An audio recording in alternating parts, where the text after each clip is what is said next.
Welcome to Fireside Chats with Dr. Dorothy. This is part 2 of From Pleasure to Panic in 60 Seconds. And this is the backside of the story. Last week I showed you the front of the outdoor fireplace and told you the story about enjoying the sitting out by the fire under the gorgeous Arizona skies and blanket of stars and just enjoying being alive, enjoying life, enjoying a beautiful evening. It was so pleasant. And then all of a sudden there was panic because this fire that we've been enjoying and the embers were dying down, we decided we'd get over into the jacuzzi for a little bit and just relax and enjoy life even more. So while in the jacuzzi, we noticed that there was smoke beginning to bellow out the top of the chimney, and the fire that had almost gone completely out and was just embers was beginning to blaze. And we weren't sure what was going on. We thought, well, that doesn't look right.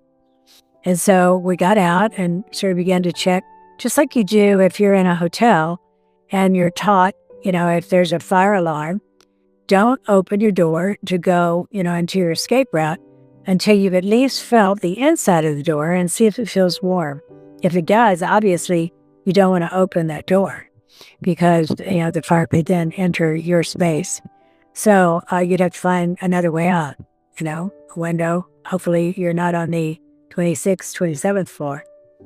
But in this case, it was just all of a sudden, it was from calm to chaos. And it was in the blink of an eye.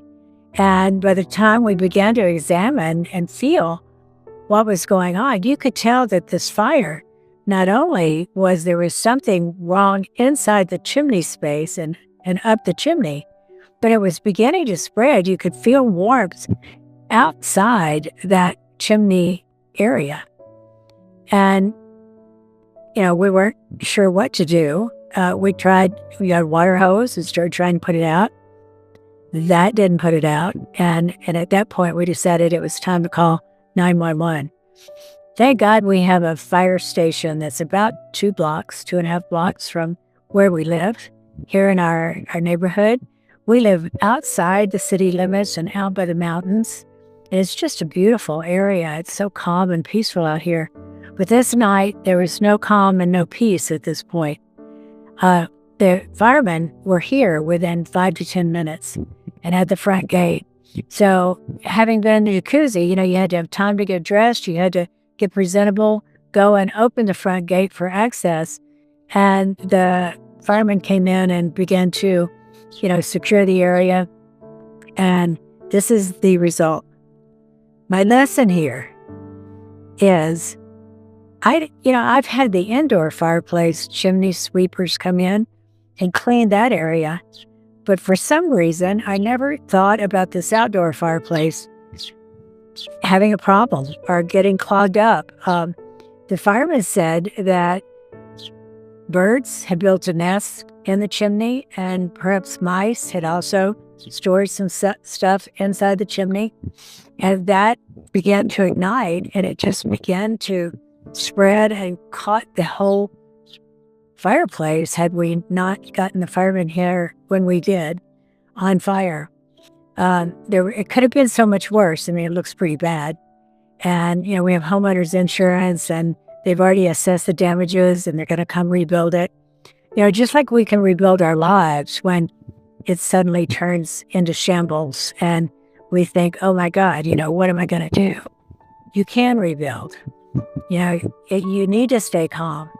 You need to think of how do I solve this problem? And then you need to be proactive. And this is the real lesson here, is to be proactive. And even in an outdoor fireplace, or even if you have a gas burning fireplace, get the channel that carries the heat to the outside, get it all checked.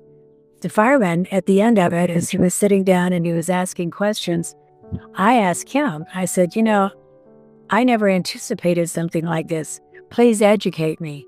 What do I need to know? And he gave me some things to think about, things to do.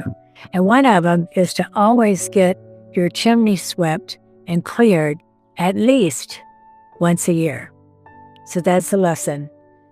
Don't go from calm to chaos, from pleasure to panic, unnecessarily. Be proactive, do what has to be done, and take care of business. And we were just very, very fortunate that this is the worst there was. I remember the fire chief came over to me while they were fighting the fire. He said, "I'm so sorry, but we're going to have to tear out the back of the fireplace to be able to get this under control. Do I have your permission?" And I said, "Yes, of course, whatever you need to do." But this was the result. So be proactive. Learn from my mistake. In hindsight, it was like, duh, how did I not think of that? But again, we were very blessed. It could have been so much worse. You couldn't reach the house. It could have reached the storage room that we have here, not that far away. And learn. Don't go from pleasure to panic in 60 seconds. Cheers. I love you. I'll be back next week.